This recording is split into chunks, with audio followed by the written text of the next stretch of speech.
When I was a teenager, I spent one summer working in the Royal Irish Academy on Dawson Street in Dublin. And this is an academy, a building that at the back of the building, you have the old Irish Parliament of the time. And I do recommend people to visit this library. What it is today, it has some of very ancient manuscripts below, which I remember seeing when I was there back in 1990. That's how long ago it was.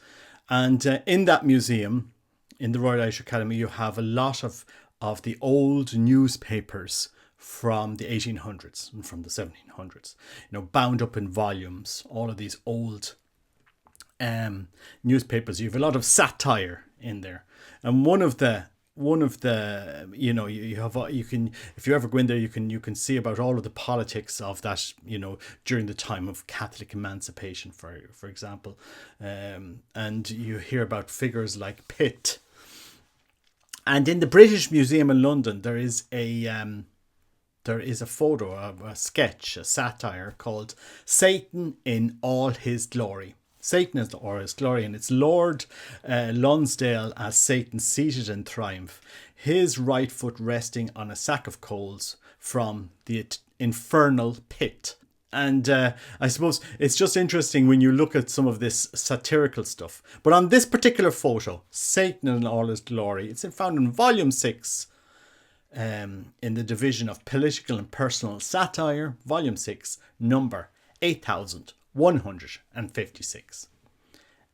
So it's just a number to take away. Leave that to one side. 8156. Today in Ireland, they've released the abortion figures from 2022. And again, they've released the figures, and it's interesting to see the growth in abortion. The abortion industry seems to be booming in Ireland. We went from 6,666 abortions the first year that it was legally allowed. And today, the figures have gone up to 8,156. People will remember back in 2010, it would have been normal to have 70,000 births a year, 75,000 births. That was the figure back in 2010. In 2022, we had 56,000 births. It's a drop of 18,000. I mean, who needs kids anyway? Like, what do kids add to an economy? Should we just pay for them? And who needs kids? What's the point of them? Our government seems to be tripping over themselves to say we have a legal and moral obligation to welcome everybody into the country. Every single minister has this tone, legal and moral obligation. It sounded again and again and again. Our Taoiseach, Taoiseach, ministers, every time they come in front of the media and you question immigration, I'm not anti-immigration for a moment. Don't hum me up with something like this, but we always hear, we have the legal and moral obligation under all these agreements to welcome. And yet, when it comes to the child in the womb, I mean, we've had the legislation as it was, and now they're looking to expand that legislation, get rid of waiting periods, get rid of 3-month time limit. It's push it out. There's no moral argument being voiced at all regarding the child in the womb anymore. It's as if they're completely written off from Irish society. As we see our birth rates plummet, we have basically turned to the next generation and say, well, that piece of thing that you have in your womb there has no moral value anymore. There's no moral value. There's no discussion about the morality of destroying a unique human being, a living human being with unique DNA in the womb. And if you voice your opinion as a man today, well, do you have a womb? Do you have a womb? What's the point?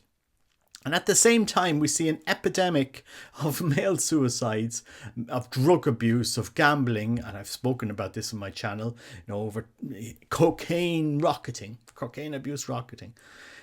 I mean, if you were to lift up the carpet of Irish society. You know, what are we finding here?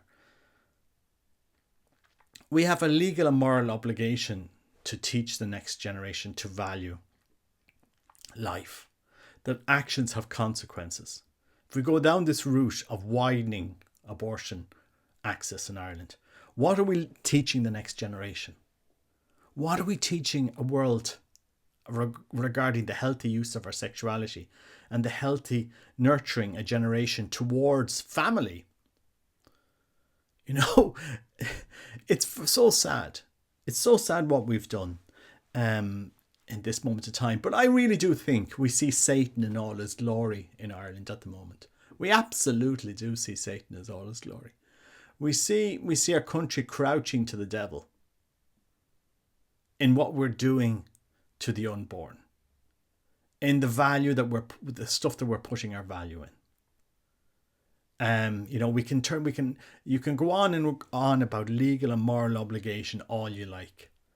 We can make accommodation ready, super speedy fast for those coming into the country. And again, to be clear, I have nothing against immigrants coming in here. Don't ever paint me out as somebody that is against providing accommodation to those arriving to the country. But I know many Irish families living in hotel rooms for years and years in substandard accommodation, homeless on the streets. And we've had those in front of us for years, and we've never stood up. We've a legal and moral obligation to help these. I mean, it's, guys, the double standard, the double talk, you know, that we have in Ireland. You know, on one side, we say we have legal and moral obligation. On the other side, those that have been here on waiting lists, many genuinely need accommodation, we don't help them. You know, you're not important. You're not legally and morally important enough to get accommodation. Yet somebody that arrives into Ireland with no passport will get accommodation and get money. You know, and I'm just going to state a fact here because I know many Ukrainians. You know, we've seen Ukrainians go back to Ukraine now for their summer holidays. You know, so and that's not you know, hearsay. I know it's happened. We know this has happened from different refugee centres that Ukrainians here will come to seek refuge, and at certain times will go back home to Ukraine for whatever. And you might say, well, that's their life. Why are you commenting on this? Okay, but you know, we're bending over backwards for one group in Ireland to provide legal and moral support, which is fine. Again, I have no issues with this. But on the other side, there's other groups that don't have the same privilege of support, especially when it comes to the unborn child. You know, it's as if our political system has completely written off the idea of supporting the child in the womb and providing alternatives to destroying the child in the womb. You know, and it'll be interesting to see in decades to come what will happen. We want to be so inclusive in Ireland. We're so inclusive. But when it comes to the child in the womb, oh no, we're not inclusive there at all. Ooh, no. We need as wide a legislation as possible to make sure we have as low birth rate as possible in this island. You know, what would this island be like if we allowed the child in the womb to prosper and gave it a chance to show what that child can do in society? But you know, I think we do see Satan in all his glory reigning over Ireland at this moment in time. We do see him, you know, because there's nothing more satanic and evil than destroy an innocent child in the womb that has done nothing to be wrong, you know. And we're looking at our, you know, plummeting birth rates from, you know, as I said, 75,000 children born in 2010 to 57,000. You know, how far low can we go? But look, I suppose, you know, it's interesting this time. I just want to mention that there's a mass in Knock. It's organised by Roscommon the Roscommon for Life, and it's on the 8th of July at 12:30 in the Apparition Chapel in Knock, and the celebrant is Father Vincent Toomey. So I'm just going to give a plug to this pro-life group that I know and that live not far from me. So it's a pro-life mass rekindling the gospel of life. And it's amazing how many times when you want to promote these masses inside the church, inside the Catholic Church, not go out on the streets, how many Catholics that go to mass do not believe in the right to life. There are many pro-life, pro-abortion mass-going Catholics in Ireland, which boggles the mind. But then again, we don't believe in the Eucharist. So why would we, if we don't believe in the real presence, body and blood, soul and divinity in the Eucharist, why would we believe in the real presence, body, blood, soul and divine image in the womb? But like, this is where we've ended up in the Irish Church. It's very, very sad. And our values are totally screwed up in this moment. So pray for the church. Pray for the church at this moment of time. Pray for the right to life, the unborn. We've seen this since the early 1900s. Any of these countries that have pushed abortion, like Russia did during communist time, it has destroyed the fabric of society. Once you destroy the family, once you destroy the child, what else is there left?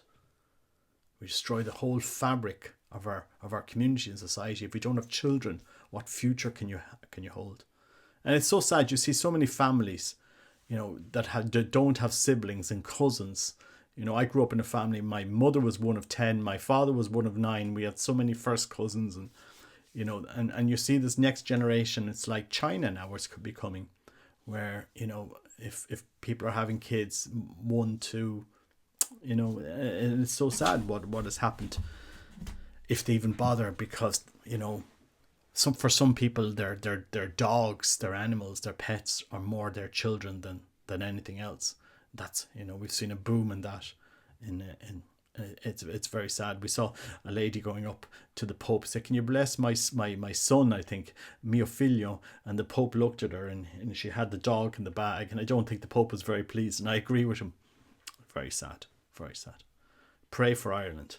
This demonic influence, Satan in all his glory, reigning over Ireland. Very sad. God bless you. Take care. Bye bye.